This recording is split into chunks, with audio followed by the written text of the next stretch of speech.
આપણો topic circular મોશનના revision checklist માટે જોવાનું છે. તો મોટાભાગે સર્ક્યુલર મોશનનો તમે બેઝિક આઈડિયા તો આપણા લેક્ચર્સમાં જોયેલો હશે, પણ આપણે એનું જે કોન્સેપ્ચ્યુઅલ ફંડામેન્ટલ રિવિઝન છે એની અહીંયા વાત કરું છું. તો હું માનું ત્યાં સુધી થોડોક આઈડિયા રાખજો. શરૂઆતમાં આપણે હોરિઝોન્ટલ સર્ક્યુલર મોશનની વાત કરીશું અને ત્યારબાદ વર્ટિકલ સર્ક્યુલર મોશનનો આપણો બીજો લેક્ચર હશે. તો બંને પોઈન્ટને પ્રોપર સમજવાનું ધ્યાન રાખીએ તો હું માનું ત્યાં સુધી એક આઈડિયા આખો ક્લિયર થશે અને આપણને ઘણી બધી વસ્તુઓ આગળ જતા સમજાવશે બી ખરું. તો જો અહીંયા આપણે સર્ક્યુલર મોશનની પહેલા બેઝ આઈડિયા વિશે વાત લઉં તો સર્ક્યુલર મોશનમાં પહેલા આપણે ડિસ્પ્લેસમેન્ટ અને સ્થાનાંતર અને પથ લંબાઈ વિશે વાત કરીએ છીએ. તો નોર્મલ કેસમાં જ્યારે સર્ક્યુલર મોશન કોને કહેવાશે એ પહેલા સમજીએ છીએ અને હું માનું ત્યાં સુધી આપણે સર્ક્યુલર મોશન સમજીએ એના સાથે સાથે આ બે ત્રણ વસ્તુઓ બી ક્લિયર કરવી જરૂરી છે. તો સર્ક્યુલર મોશન અને રોટેશનલ મોશન એ બેનો ડિફરન્સ શું છે? રોટેશનલ મોશન કણોના તંત્ર માટેની ગણતરી છે. આખું તંત્ર ભેગું થાય ને પછી એના માટે ચાક ગતિ થશે તો એની કેલ્ક્યુલેશન આવશે. સર્ક્યુલર મોશન એક કણ જ્યારે વર્તુળાકાર ગતિ કરે ત્યારની કન્ડિશન સમજાવવાની છે. બીજી એક વાત કે જે આપણું સર્ક્યુલર મોશન છે એમાં બે ટાઈપ્સની ગતિ આવે છે, જેને આપણે યુનિફોર્મ સર્ક્યુલર મોશન કહેવાય છે અને નોન યુનિફોર્મ સર્ક્યુલર મોશન. મતલબ કે નિયમિત વર્તુળાકાર ગતિ અને અનિયમિત વર્તુળાકાર ગતિ, એ રીતે બે ટાઈપની વ્યાખ્યાઓ આપણે અથવા જે પેટર્ન છે એનો યુઝ કરવામાં આવશે. હવે અહીંયા જોવા જઈએ તો યુનિફોર્મ સર્ક્યુલર મોશન જે છે એ જ્યારે કોઈ પણ કણ વર્તુળાકાર ગતિ કરશે એની અંદર અચળ વેગથી અચળ ઝડપથી કરતો હોય, વેગ આપણે નહીં કહીએ પણ અચળ ઝડપથી ગતિ કરે તો એને આપણે નિયમિત વર્તુળાકાર ગતિ કહેવામાં આવે છે. અને જ્યારે વેગમાં વધારો થતો હોય અથવા ઘટાડો થતો હોય એવી સિચ્યુએશનમાં રિટાર્ડેડ પ્રવેગના આધારે એક્સલરેટ અથવા રિટાર્ડેડના આધારે જે ગતિ કરશે એને આપણે અનિયમિત વર્તુળાકાર ગતિ કહેવામાં આવે છે. તો એ બંને પેટર્નમાં વર્તુળાકાર ગતિ અને અનિયમિત વર્તુળાકાર ગતિમાં કયો ડિફરન્સ છે, કઈ રીતની છે, ડિટેલ છે એ બી આપણે અહીંયા સમજવું પડશે. હવે અહીંયા હું સ્થાનાંતરની પહેલા વાત કરું. કોઈ પણ કણ વર્તુળાકાર ગતિ કરે છે, અહીંયા એની વેલોસિટી v1 છે, અહીંયા v2 છે, આ સ્થાન સદિશ r1 છે, અહીંયા r2 છે. એ રીતની કન્ડિશનમાં સમજો થીટા જેટલું સ્થાનાંતર કરતો હોય તો એ વખતે તમને પૂછાય કે ભાઈ પથ લંબાઈ કેટલી, સ્થાનાંતર કેટલું? તો પથ લંબાઈ તો તમને ખ્યાલ આવે કે ચાપ જેટલી થાય. ચાપ એટલે r ઇન્ટુ થીટા, તો અહીંયા પથ લંબાઈ r ઇન્ટુ થીટા જેટલી આપી છે. સ્થાનાંતર કેટલું? તો સ્થાનાંતર આ ડિસ્ટન્સ થશે. મેં તમને સદિશની અંદર બતાવ્યું હતું, જો કોઈ બે સદિશ v1 અને v2 અહીંયા હોય આપણને સીધો અંદાજ હશે કે એક સદિશ a છે, બીજો એ સદિશ a છે અને એ બે વચ્ચેનું ડિસ્ટન્સ જો ડિફરન્સ લેવો હોય, ડિફરન્સ કેટલો થાય તો ડેલ્ટા r જેને કહીએ છીએ એ 2a sin θ/2 થાય. 2a sin θ/2. તો સેમ રિલેશન અહીંયા યુઝ કરીશું. આ પણ r છે, આ r છે, બેના મૂલ્ય સરખા છે તો આપણે 2r sin θ/2 એનું રિઝલ્ટ આવશે, જે તમને લોકોને ધ્યાન પર હોવું જોઈએ. આ સ્થાનાંતરની વાત કરી છે. ઓકે, નેક્સ્ટ એના પછી એંગ્યુલર ડિસ્પ્લેસમેન્ટ. કોણીય સ્થાનાંતર કોને કહેવાય છે? તો કોણીય સ્થાનાંતર એટલે ખૂણો થશે. બીજા શબ્દોમાં એને આપણે ખૂણો જ કહીએ છીએ. એનો એકમ રેડિયન હશે, ડિગ્રીમાં બી લખીએ છીએ કે બાકીની ડિટેલ તમે આગળ બેઝિક મેથ્સમાં ચેક કરેલું છે. હવે એના પછી અહીંયા વેલોસિટી, એંગ્યુલર વેલોસિટી, કોણીય વેગની વાત આવશે. તો કોણીય વેગ ઓમેગા વડે દર્શાવવામાં આવશે. ઓમેગાનું સીધું ઇક્વેશન આવશે delta theta by delta T અથવા એને ડી થીટા અપોન ડીટી વડે પણ બતાવી શકીએ છીએ અને એનો એકમ રેડિયન પર સેકન્ડ છે. બાકીની ડિટેલ તો ખ્યાલ આવે એવો છે. પણ અહીંયા આપણે જોવા જઈએ તો રેખીય વેગ સાથેનું સંબંધ દર્શાવતું સૂત્ર દરેક જણને યાદ હોવું જોઈએ કે v બરાબર ઓમેગા ક્રોસ r થશે. v બરાબર ઓમેગા ક્રોસ r અને મૂલ્યમાં જોવા જાવ તો v બરાબર r ઇન્ટુ ઓમેગા આવશે. આ બે રિલેશન અહીંયા જોવા મળશે, v બરાબર ઓમેગા ક્રોસ r અને v બરાબર r ઓમેગા. હવે આપણે ડાયરેક્શન ચેક કરીએ તો અહીંયા તમને એક ખ્યાલ હોવો જોઈએ કે વેગની દિશા હંમેશા સર્ક્યુલર મોશન જે થાય છે અહીંયા સમજીએ તો સ્પર્શકની દિશામાં જોવા મળે છે. r ત્રિજ્યા આ ડાયરેક્શનમાં જે વેગ અને બે લંબ છે અને ઓમેગાની દિશા છે એ ભ્રમણાક્ષની દિશામાં જોવા મળશે. ટૂંકમાં આપણને 12 દિશામાં ભ્રમણાક્ષની દિશામાં જોવા મળે છે. એ ત્રણ ડિટેલ અહીંયા સમજવી જોઈએ. હવે નેક્સ્ટ એના પછીનો પોઈન્ટ છે, એમાં જેમ કે અહીંયા બતાવ્યું છે આ રીતે ભ્રમણ થાય છે તો ભ્રમણાક્ષની દિશા આ તરફની ધારી લીધી છે, જે આપણને રોટેશનના આધારે સમજી શકીએ છીએ. હવે આવે છે ચેન્જ ઇન વેલોસિટી. વેગમાં કેટલો ચેન્જ આવે છે? જેમ ત્રિજ્યા સ્થાનાંતરના આધારે ચેન્જ આપણે ચેક કર્યો હતો એમ વેગમાં ચેન્જ. સમજી લો અહીંનો વેગ v છે, અહીંયા પણ આવશે વેગ v છે. તો એ કન્ડિશનમાં જો સમજો થીટા એંગલ ચેક થતો હોય તો એ વખતે વેગનો જે ડિફરન્સ આવશે 2v sin θ/2 હશે. અને તમે લોકો જેમ રેડિયસનું ચેક કર્યું સ્થાનાંતરનું ચેક કર્યું હતું, સેમ કન્ડિશનમાં આનું પણ આવશે, એટલે થશે 2v sin θ/2 અને મોટા ભાગનો સદિશનો ટોપિક છે, પણ આપણે ક્યાંક ઉપયોગ થાય તો એનો યુઝ કરતા આવડવું જોઈએ. હવે નેક્સ્ટ એના પછી વાત કરીએ છીએ ટાઈમ પીરિયડ, એટલે આવર્તકાળ થશે. આવર્તકાળ એક દોલનમાં પૂર્ણ કરવાનો સમય થશે, જેને t વડે બતાવીએ છીએ. એના પછી આવૃત્તિ આવશે, 1 સેકન્ડમાં થતા દોલનોની સંખ્યા છે. t અને f નું રિલેશન તમને ખ્યાલ હશે, ફ્રીક્વન્સી t = 1/f થાય, ઓમેગા સાથે t નું રિલેશન થાય 2π/t થશે. હું માનું ત્યાં સુધી આ રિલેશનનો મેક્સિમમ યુઝ આવશે અને એ રિલેશનથી ઉપયોગ કરી શકીએ છીએ. ધારો કે વર્તુળાકાર ગતિ થતી હોય તો એની વેલોસિટી નું રિલેશન આવર્તકાળ સાથે આપું તો v બરાબર અંતર ભાગ્યા સમય, તો અંતર થશે એક દોલન પૂરું કરે એટલે 2πr જેટલું અંતર કપાય, સમય હશે t જેટલો. તો આ બે રિલેશન માંથી યુઝ કરી શકીએ છીએ. સમજ રાખો, અહીંયા તમને ખ્યાલ આવવો જોઈએ કે 2π/t એટલે ઓમેગા થશે, તો v બરાબર r ઓમેગા છે અને ઓમેગા ના બદલે આપણે 2π/t લખીને આગળની કેલ્ક્યુલેશન સમજી શકીએ છીએ. હવે કોણીય પ્રવેગ આપ્યો છે, તો કોણીય પ્રવેગ આલ્ફા એની ડિટેલ આપણે આગળના ચેક ટોપિકમાં લઈએ છીએ, પણ હું માનું ત્યાં સુધી અહીંયા આપણે બેઝ આઈડિયા સમજી લઈએ કે આલ્ફા બરાબર ડેલ્ટા θ/δt અથવા d ઓમેગા upon dt આવશે અથવા ડેલ્ટા ઓમેગા/δt પણ આવે. હવે આલ્ફાની દિશા છે એ સમજ રાખો. આલ્ફાની દિશા એ ડેલ્ટા ઓમેગાની દિશા છે, મતલબ ભ્રમણાક્ષની દિશામાં હોય પણ ઓમેગાની દિશામાં હોય એવું જરૂરી નથી. કાં તો ઓમેગાની દિશામાં હોય અંતિ વિરુદ્ધ દિશામાં હશે, પણ ભ્રમણાક્ષની દિશામાં જોવા મળે. ધેટ મીન્સ આલ્ફાની દિશા જો ભ્રમણ આ રીતે થતું હોય તો આલ્ફાની દિશા ભ્રમણાક્ષની દિશામાં જોવા મળશે. એનો એકમ થશે રેડિયન પર સેકન્ડ સ્ક્વેર. 2 પોઈન્ટ મહત્વના અહીંયા બતાવ્યા છે.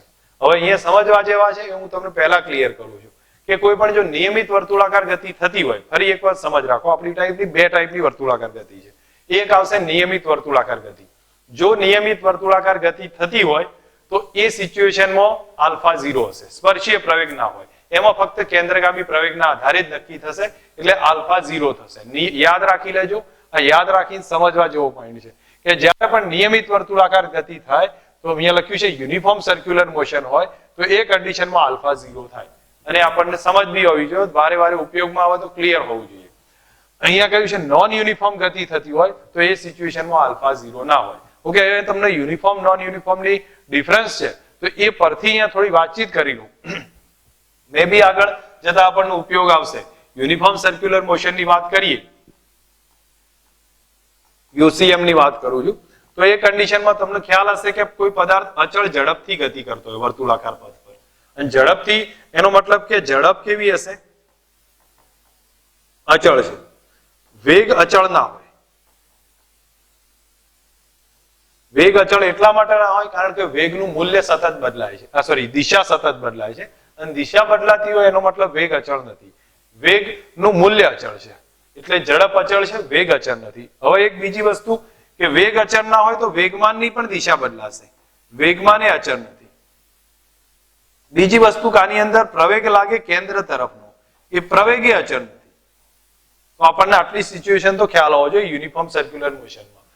તો આટલું હશે. બીજી વસ્તુ કે ઝડપ અચળ છે તો ગતિ ઉર્જા અચળ હશે. હવે ગતિ ઉર્જા અચળ હોય તો ડેલ્ટા કે 0 થઈ જાય.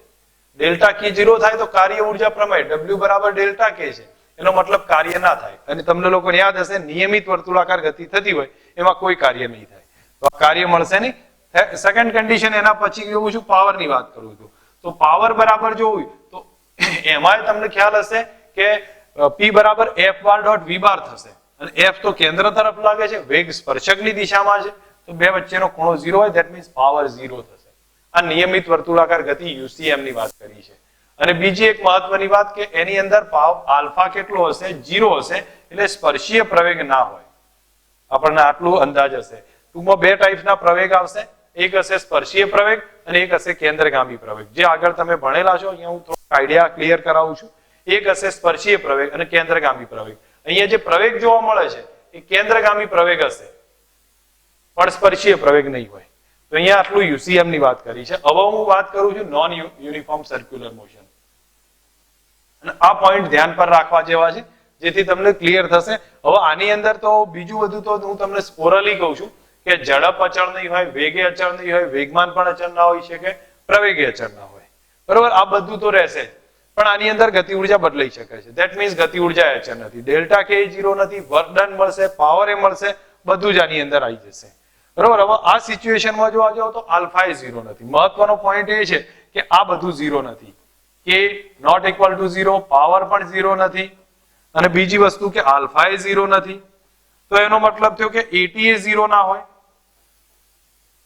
સ્પર્શીય પ્રવેગ બી મળશે, કેન્દ્રગામી પ્રવેગ એ મળશે, એસી પણ મળશે. તો એનો મતલબ ટોટલ પ્રવેગ કેટલો થાય? Root of a c square plus a t square જેટલો થઈ જાય. આપણને ટોટલ પ્રવેગ આપશે. બસ આ બધી વસ્તુનો આઈડિયા હોવો જોઈએ. નોન યુનિફોર્મ સર્ક્યુલર મોશનની મેં વાત કરી છે. આ તમે આ પોઈન્ટને સમજી લેજો, જેથી કરીને નાના મોટી વસ્તુમાં આપણને ક્લિયર થાય અને ક્યાંક ઉપયોગ આવે તો આપણને આઈડિયા હોવો જોઈએ. નેક્સ્ટ હવે એના પછી અહીંયા પ્રવેગની જ વાત આવી છે, તો આગળ કેન્દ્રગામી પ્રવેગની વાત કરીએ છીએ. હવે ડિટેલમાં ચેક કરીએ છીએ. કેન્દ્રગામી પ્રવેગનું સૂત્ર થાય v square by r, r omega થાય, અથવા ત્રીજું ઇક્વેશન છે જે લોકો ધ્યાન રાખી દે, ઓમેગા ઇન્ટુ v થશે. આ ત્રણ રિલેશન યાદ હોવા જોઈએ, v square by r, r omega square અથવા ઓમેગા ઇન્ટુ v. ઓકે. કેન્દ્રગામી પ્રવેગની ડિટેલ વાત કરી છે. કેન્દ્રગામી પ્રવેગ ત્યારે જનરલ કેસમાં જો વર્તુળાકાર ગતિમાં હોય છે, પણ એકલો કેન્દ્રગામી પ્રવેગ યુનિફોર્મ સર્ક્યુલર મોશનમાં હોય. સમજ રાખજો, એકલો કેન્દ્રગામી પ્રવેગ યુનિફોર્મ સર્ક્યુલર મોશનમાં હશે. નોન યુનિફોર્મ સર્ક્યુલર મોશનમાં સ્પર્શીય ઘટક એડ થઈ જશે, એટલે એ એકલો નહીં.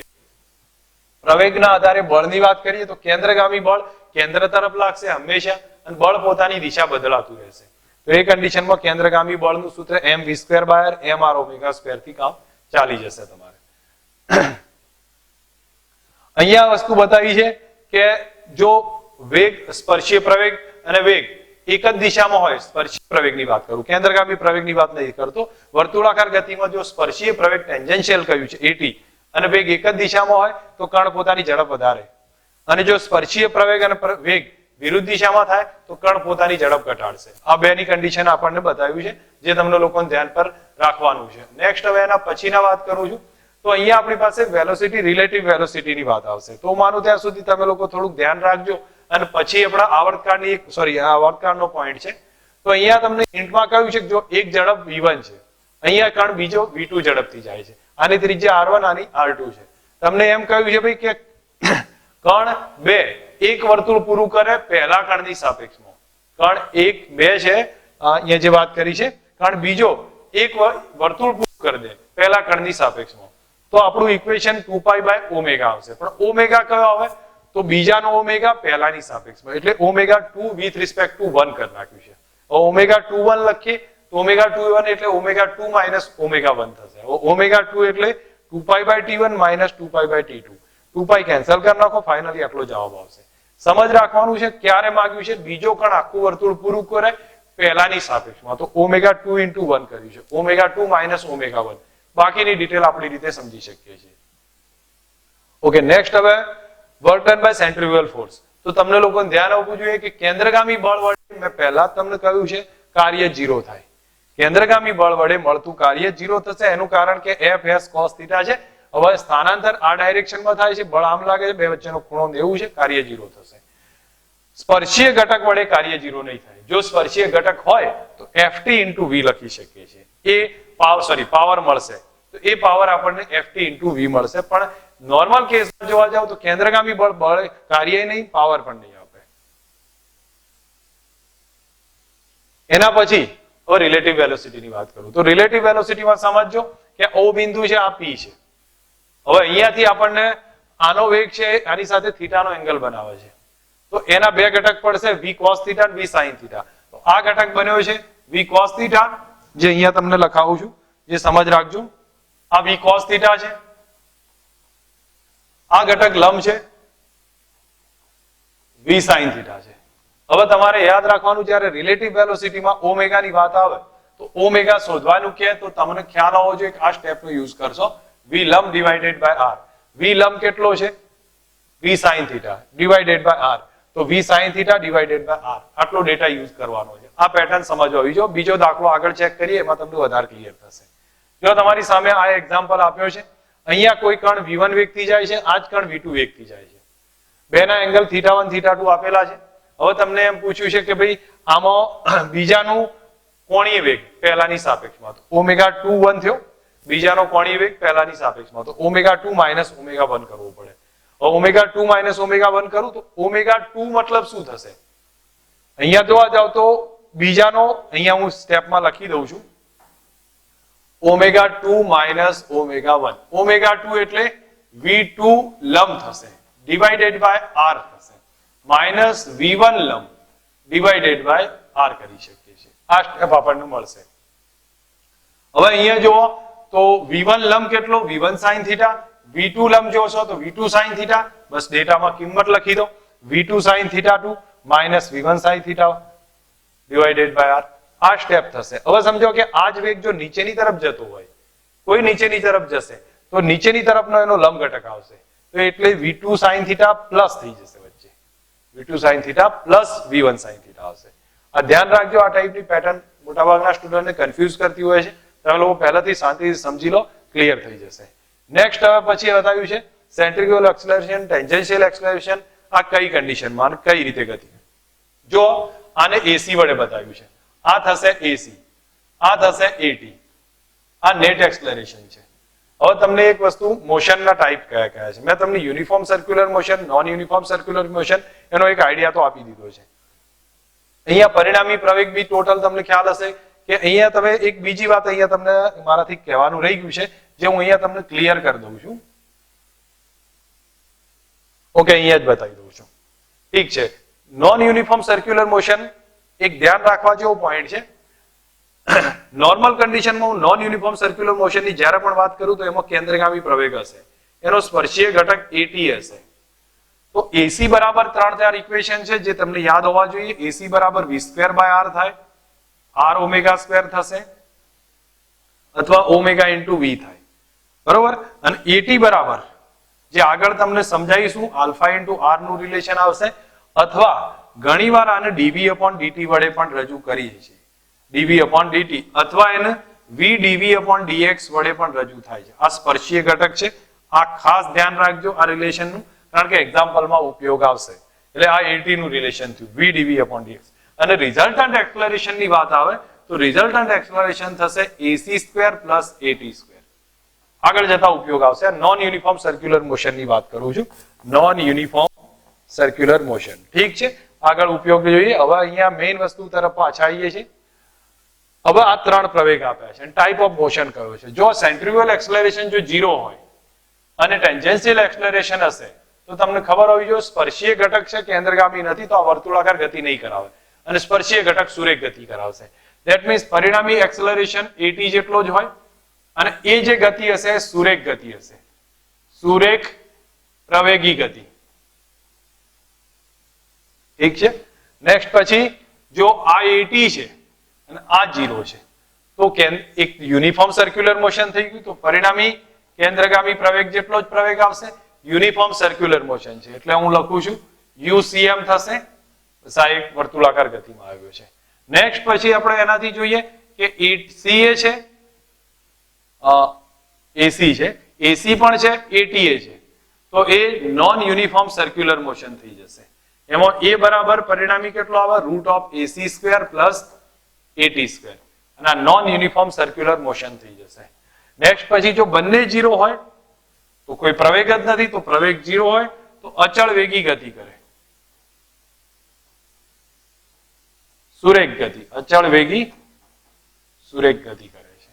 આ એના 4 ઓપ્શન છે જે સમજવાના છે. તમને આના પરથી ઘણું ક્લિયર બી થશે. ઓકે, નેક્સ્ટ હવે એના પછી અહીંયા હું આ પોઈન્ટ સમજાવું છું કે યુનિફોર્મ સર્ક્યુલર મોશનના ઉદાહરણ જોઈએ છે. ફરી એક બતાવું છું. હવે જો અહીંયા પોઈન્ટ લખું છું UCM છે, યુનિફોર્મ સર્ક્યુલર મોશનના એક્ઝામ્પલ છે. તો યુનિફોર્મ સર્ક્યુલર મોશનમાં કેન્દ્રગામી બળ કોઈના ને કોઈના વડે મળતું હોય.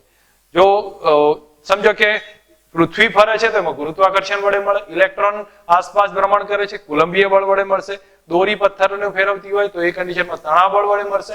એમાં અલગ અલગ રીતે યુનિફોર્મ સર્ક્યુલર કેન્દ્રગામી બળ યુનિફોર્મ સર્ક્યુલર મોશનમાં મળે છે. હવે આના એક્ઝામ્પલ ચેક કરીએ છીએ. અહીંયા તમારી સામે એક પહેલું એક્ઝામ્પલ આપ્યું છે. હવે આ એક્ઝામ્પલમાં કહ્યું છે કે આ ટેબલ ગતિ કરે છે ઓમેગા ઝડપથી. અહીંયા એક બ્લોક મૂક્યો છે. આ બ્લોક સરકીને દૂર ના જાય એ માટેની મિનિમમ ઝડપ કેટલી, તમારા કોન્સેપ્ટ આવશે, એના દાખલો બી આપેલો છે. તો એ વખતે જો ગણવો હોય તો અહીંયા પહેલા સમજો mg નીચેની તરફ લાગે, લંબ બળ ઉપરની તરફ લાગે, અને પદાર્થને ઘર્ષણ બળ છે એ કેન્દ્ર તરફ લાગતું હોય, ધેટ મીન્સ ઘર્ષણ એ જ કેન્દ્રગામી બળ પૂરું પાડે.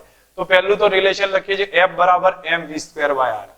F is equal to mv square by fs max ની વાત કરું તો fs max થશે μs into n અને μs into n ના બદલે હું લખી શકું છું μs mg. હવે તમે એક વસ્તુનો વિચાર કરો કે આપણું જે ઘર્ષણ બળ છે એ fs max કરતા ઓછું અથવા એના જેટલું જોવા મળે છે. fs max કરતા ઓછું અથવા એના જેટલું તમે ડેટા મૂકી દો તો mv square by r μs mg કરો g m કેન્સલ કરી દો અને જો જરૂર પડે બેને સરખાઈ દો તો જો સરખાઈ દઉં તો v square upon r બરાબર μg.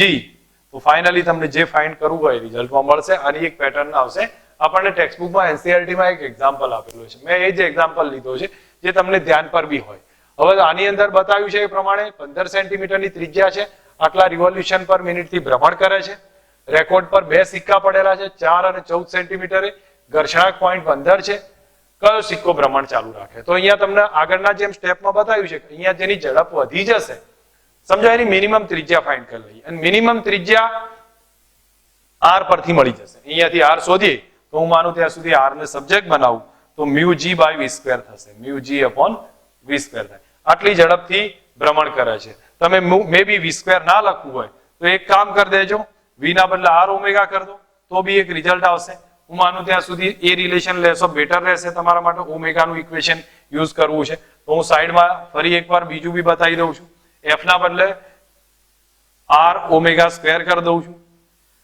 r ઓમેગા સ્ક્વેર કર્યું બરાબર μs into g કરી નાખ્યું છે, m કેન્સલ કરી નાખ્યા તો r બરાબર આવશે μs g by omega square. આનાથી તમે ફાઇન્ડ કરી શકવાનો. તો રેડિયસ ફાઇન્ડ કરું છું હું સ્ટેપ લખી દઉં μs g by omega square.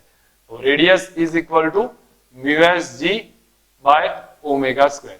Okay, μs ની કિંમત લખી 0.15, g 10 લખું છું અને ઓમેગા તમારે ફાઇન્ડ કરવો પડશે. તો ઓમેગા કેટલા આપ્યા છે 100/3 થશે. 100/3 રિવોલ્યુશન પર મિનિટ છે, એને કન્વર્ટ કરવા હોય તો 100/3 ગુણ્યા 2π/60 કરીશું તો આપણને આ રેડિયન પર સેકન્ડમાં આવી જશે. તો આ ઓમેગા ની કિંમત તમે અંદર મૂકી દેજો. તમને જે બી રેડિયસ આવશે સમજો કે આપણને હું ધારી લઉં છું મને 12 સેન્ટીમીટરની રેડિયસ મળી છે એપ્રોક્સિમેટ. જો 12 ની રેડિયસ મળી હોય તો આપણી મેક્સિમમ રેડિયસ 12 સેન્ટીમીટર છે, એનાથી વધારે ના થાય. તો એનો મતલબ 4 સેન્ટીમીટરનો સિક્કો ચાલુ રાખશે ભ્રમણ, 14 સેન્ટીમીટરનો સિક્કો પડી જશે.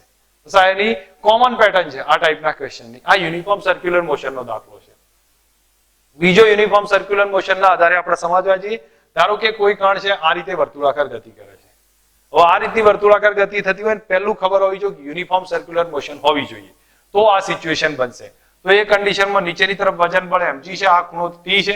તો અહીંયા જોવા જઈએ તો આના બે ઘટક પડશે. એક હશે t cos θ અને આ થશે કેન્દ્ર તરફ t sin θ. તો આપણી પાસે બે વસ્તુ બની છે t cos θ અને t sin θ. t sin θ કેન્દ્રગામી બળ પૂરું પાડે એટલે mr ઓમેગા સ્ક્વેર લખ્યું છે. t cos θ વજન બળ બેલેન્સ કરશે એટલે mg લખ્યું છે. એના પરથી રેશિયો લઈ લો r omega square by g તો તમને આ એક રિઝલ્ટ આવશે. હવે જરૂર પડે તો tan θ આ sin θ નો યુઝ કરી લો. તો sin θ નો યુઝ કરશો તો અહીંયા લખી દઉં છું sin θ ઇઝ ઇક્વલ ટુ કેટલા થશે સામેની બાજુ small r divided by l થશે. તો small r is equal to કેટલા આયા l sin θ. જરૂર પડે તો સ્મોલ r ની કિંમત તમે યુઝ કરી લો, r ના બદલે લખી દો l sin θ. પેટર્ન સમજ રાખો. આટલું આ યુનિફોર્મ સર્ક્યુલર મોશનનો એક એક્ઝામ્પલ છે, સારો એક્ઝામ્પલ છે. અહીંયા આપણને કહ્યું છે કે ભાઈ mg નીચેની તરફ લાગે, આ બાજુ t sin θ, આ બાજુ t cos θ, બેનો રેશિયો લઈ લઈએ તો આપણને tan θ બરાબર r omega square by g મળશે, જે r ના બદલે l sin θ લખી શકીએ. કોમન કોન્સેપ્ટ છે યુનિફોર્મ સર્ક્યુલર મોશનનો, આઈડિયા હોવો જોઈએ. આના પછી જો બીજું પૂછાય તો એ ચાક ગતિમાં પૂછાશે કે આના અનુલક્ષીને કોણીય વેગમાન કેટલું ને એ ચાક ગતિનો પોઈન્ટ છે. પણ યુનિફોર્મ સર્ક્યુલર મોશનનો આટલો આઈડિયા હોવો જોઈએ. બીજી વસ્તુ અહીંયા સમજીએ. યુનિફોર્મ સર્ક્યુલર મોશનમાં મે બી ઘણી વખત આ ક્વેશ્ચન પણ આવે છે. હવે આ ક્વેશ્ચનમાં તમને ક્વેશ્ચન લાગશે કે આ NLM નો ક્વેશ્ચન છે. હું માનું ત્યાં સુધી આ યુનિફોર્મ સર્ક્યુલર મોશનનો ક્વેશ્ચન છે.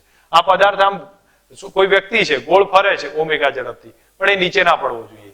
તો ક્યારે નીચે નહીં પડે તો એ કન્ડિશનમાં એનું ઘર્ષણ F ઉપર લાગશે, એનું વજન બળ નીચે mg લાગશે. એનું ઘર્ષણ એના વજન બળને બેલેન્સ કરતું હોવું જોઈએ તો જે નીચે નહીં પડે. તો એ દરમિયાન કેન્દ્રગામી બળ લંબ બળ વડે પૂરું પડાય. આપણે એક વસ્તુ સમજો, n બરાબર કેટલા તો કેન્દ્રગામી બળ થશે તો n બરાબર mr ઓમેગા સ્ક્વેર છે. F કેટલો તો mg થશે. F વજન બળ mg જેટલો છે. હવે હું માનું ત્યાં સુધી F બરાબર મ્યુએસ ઇન્ટુ n લઈ લો, n ના બદલે r ઓમેગા સ્ક્વેર લખી દો જે અહીંયા આપ્યું છે, અને f ના બદલે mg લખો તો ઓમેગા મિનિમમ તમને આટલો મળી જશે. મે બી સમ ટાઈમ તમને જો પ્રોપર આન્સર જોઈતો હોય તો આ રીતે યુઝ કરવાનું, f less than or equal to fs max, અને f ના બદલે લખી દો mg, આના બદલે લખી દો મ્યુએસ અને m r omega r square sorry r into omega square. I think મારાથી કોઈ આગળમાં મિસ્ટેક તો નથી થઈ ને? નહીં, રાઈટ છે, મેં r ઓમેગા સ્ક્વેર લખ્યું છે. m r omega square, m cancel કરી દો અને પછી તમે ઓમેગા સ્ક્વેર ને સબ્જેક્ટ બનાવો, એક રિઝલ્ટ આવશે, પ્રોપર રિઝલ્ટ આવશે, અને આનાથી તમારા એક્ઝામ્પલની કેલ્ક્યુલેશન આવશે. સમજ રાખજો, NLM ના એક્ઝામ્પલ કરતા હું માનું ત્યાં સુધી યુનિફોર્મ સર્ક્યુલર મોશન નો એક્ઝામ્પલ છે. તમને મિનિમમ ઝડપ કેટલી છે એ પૂછાઈ જશે. આનાથી વધારે ઝડપ હશે તો ચાલશે, ઓછી ઝડપ હશે નીચે પડી જશે. ઓકે, આ જ ક્વેશ્ચન સેમ રિલેશન થી આપ્યો છે, NCERT નો જ એક્ઝામ્પલ છે, મેં ફક્ત તમારી પ્રેક્ટિસ માટે મૂક્યો છે. 3 મીટર ત્રિજ્યા ધરાવતા ઉર્ધ્વ નળાકાર તો રેડિયસ આપી છે 3 મીટર, એની ઓમેગા છે 200 રિવોલ્યુશન પર મિનિટ, તો તમને ખ્યાલ હોવો જોઈએ 200 ગુણ્યા 2 પાઈ ડિવાઇડેડ બાય 60 થઈ જશે. આ પરિભ્રમણ પર મિનિટ છે. માણસનું દળ આપ્યું છે 70 kg, જે બી રિલેશન કોમન છે. ઘર્ષણાંક આપ્યો છે 0.15, તળિયું દૂર કરે તો લઘુત્તમ ઝડપ કેટલી? આપણે આગળનું રિલેશન યુઝ કરી લો તો ઓમેગા બરાબર √g by mu s into r, તો omega is equal to √g by mu s into r થશે. ડેટા મૂકી દેજો, બધું આપેલું છે, રેડિયસ r આપણે કેપિટલ લઈ લો તો બાકીની સ્ટેપ મળી જશે. ઓકે, હવે એના પછી આ મોતના કુવાનો એક્ઝામ્પલ હું માનું ત્યાં સુધી યુનિફોર્મ નહીં પણ વર્ટિકલ સર્ક્યુલર મોશનનો એક્ઝામ્પલ છે, એટલે એને હમણાં હાલ લેતા નથી આપણે. નેક્સ્ટ હવે એના પછી જોઈએ છે નોન યુનિફોર્મ સર્ક્યુલર મોશન. હું માનું ત્યાં સુધી આને એકવાર ક્લિયર કરીએ. નોન યુનિફોર્મ સર્ક્યુલર મોશન છે એને આપણે કઈ રીતે સમજવાનું છે, તો ઓમેગા v બરાબર ઓમેગા ક્રોસ r છે, એનું રિલેશન પરથી બે એક્સલરેશન મેળવીએ તો a બરાબર કેટલા થાય, તો dv upon dt થશે.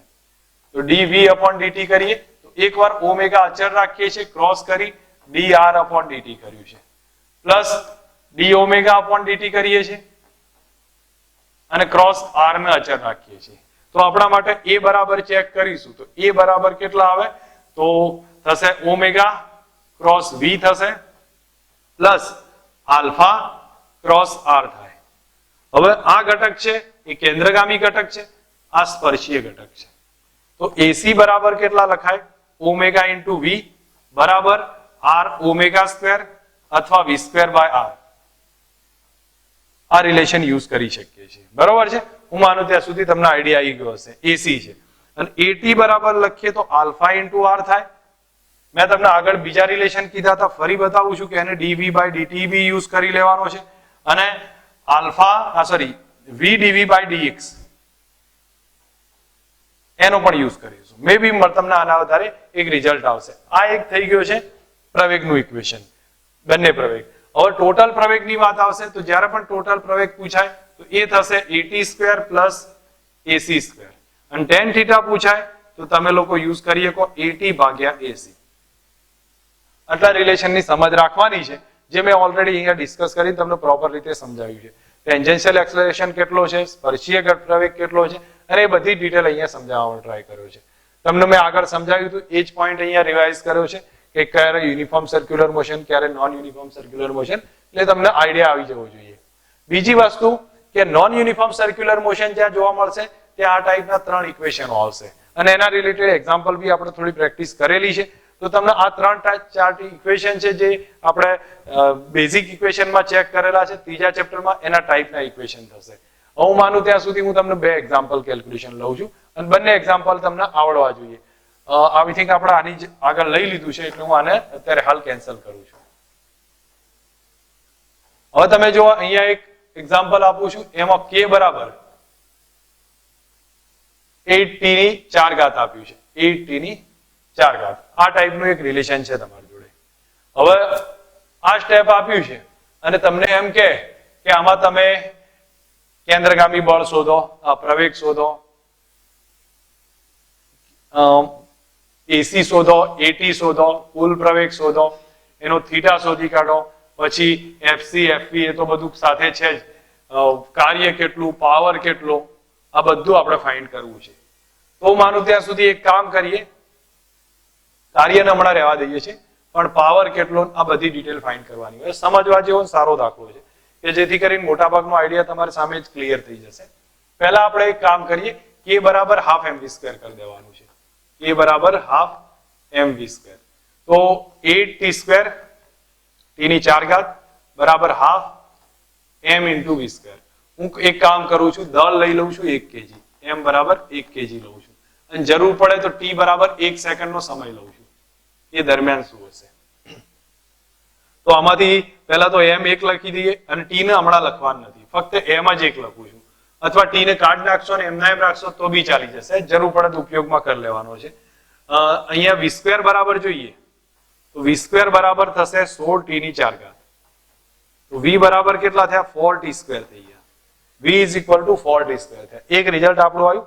t બરાબર, હવે હું 1 સેકન્ડ લખું, t બરાબર 1 સેકન્ડ લખું છું, તો v બરાબર કેટલા આયા? 4 થઈ ગયા છે, 4 મીટર પર સેકન્ડ. હવે એક કામ કરીએ છીએ, કેન્દ્રગામી પ્રવેગ પહેલા શોધી કાઢીએ છીએ. કેન્દ્રગામી પ્રવેગ AC is equal two v square upon r. તો v ની કિંમત 4 લખીએ, 16, અને રેડિયસ ની જરૂર પડશે. રેડિયસ ની હું 1 મીટર લખી દઉં છું, તો રેડિયસ 1 લખું છું. AC ઇઝ ઇક્વલ ટુ 16 થઈ જશે. એક પહેલો પ્રવેગ આવ્યો. હવે સ્પર્શીય પ્રવેગ શોધવો. સ્પર્શીય પ્રવેગ શોધવા માટે ધ્યાન રાખો, મેં AT નું ઇક્વેશન dv by dt લખ્યું હતું. તો dv by dt કરો તો આપણા માટે થશે 8t થશે. તમે અહીંયા ચેક કરશો, d upon dt 4t square કરો તો AT થઈ ગયો 8t, અને t ના બદલે 1 લખો એટલે 8 આન્સર થશે. હું માનું ત્યાં સુધી આટલા સુધી ક્લિયર હોવું જોઈએ. આ AT આવી ગયો સેકન્ડ આન્સર. બીજું કુલ પ્રવેગની વાત કરું, જો કુલ પ્રવેગ શોધવો હોય તો એ થશે root of AC square plus AT square. તો તમે આના ઉપરથી કુલ પ્રવેગ ફાઇન્ડ કરી દો. બીજી વસ્તુ, પાવર કેટલો, તો લોકો ભૂલ કરે છે પાવર માટે. P બરાબર F ઇન્ટુ V કરો, F બરાબર MA કરી દઉં છું. ચલો હું F ઇન્ટુ V કરું છું, F બરાબર MA ઇન્ટુ V કરી દઉં છું. હવે એ તમે કુલ પ્રવેગ લેશો મોટા ભાગે, તો કુલ પ્રવેગ ના હોય. કેન્દ્રગામી પ્રવેગ તો પાવર પેદા નહીં કરતો, પાવર પેદા કરે છે ફક્ત સ્પર્શીય ઘટક. તો તમારે AT ની કિંમત, પછી વેલોસિટી ની કિંમત અને માસ, એ બધાની કિંમત મૂકો, પાવર મળી જશે. એક દાખલો પેટર્ન વાઇઝ મેં સમજાવ્યો છે, આને ધ્યાન પર રાખી એકાય એવું છે, અને એક પ્રોપર સમજની જરૂર પડશે તો મોટા ભાગનું તમને આઈડિયા ક્લિયર થઈ